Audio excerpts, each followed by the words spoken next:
सोलापूरकरांना आता सिद्धरामेश्वरांच्या यात्रेचे वेध लागलेत. त्यामुळे यात्रेच्या प्रमुख कोणकोणत्या दिवशी हे धार्मिक विधी होतील याची माहिती सिद्धेश्वर यात्रेतील प्रमुख पुजारी राजशेखर हिरेहब्बू यांनी दिली. 11 ते 17 जानेवारी दरम्यान हे प्रमुख धार्मिक विधी पार पडणार आहेत. 11 जानेवारी रोजी सिद्धरामेश्वरांच्या हातातील योगदंड हिरेहब्बू यांच्या वाड्यातून शुक्रवार पेठेतील शेटे यांच्या वाड्यात हिरेहब्बू आणतात. 12 जानेवारी रोजी रात्री पहिल्या आणि दुसऱ्या नंदीध्वजास साज चढवण्यात येणार आहे. 13 जानेवारी रोजी 68 लिंगांना तैलाभिषेक करण्यात येणार आहे. 14 जानेवारी रोजी अक्षता सोहळा होणार आहे. तर 15 जानेवारी रोजी 7ही नंदीध्वजास करमुटगी लावण्याचा कार्यक्रम होईल. त्या दिवशी रात्री होम मैदानावर होम विधीचा सोहळा पार पडणार आहे. तर 16 जानेवारी रोजी होम मैदानावर शोभेचं दारूकाम होईल आणि 17 जानेवारी रोजी देशमुख यांच्या वाड्यात वस्त्रविसर्जन सोहळ्यानं यात्रेतील धार्मिक विधींची सांगता होईल. ग्रामदैवत शिवयोगी सिद्धारामची यात्रा 13/1/2023 पासून सुरुवात होत आहे. तत्पूर्वी उद्या शुक्रवार पेठेतील शेटे यांच्या वाड्यात योगदंडाच्या पूजनेने धार्मिक कार्य सुरू होत आहे.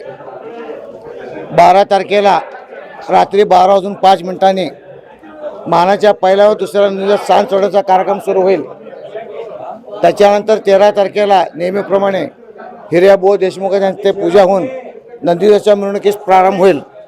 त्याच्यानंतर नंदीध्वज मंदिरात आल्यानंतर त्या ठिकाणी अमृतलिंगाची पूजा संपून पुन्हा 68 लिंगात मागास होईल.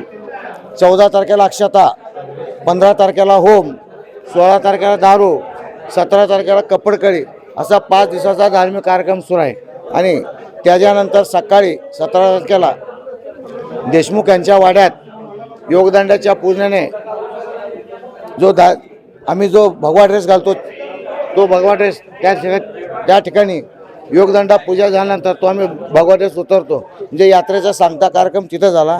व त्याच्यानंतर संध्याकाळी सर्व नंदीध्वज मंदिरात येतात. त्या ठिकाणी सर्व नंदीध्वज 5 फेऱ्या मारल्यानंतर तिथे हिरेहब्बूची पूजा होऊन यात्रेचा सांगता कार्यक्रम होतो. कुठल्याही आम्हाला नियम अटी आले नाही.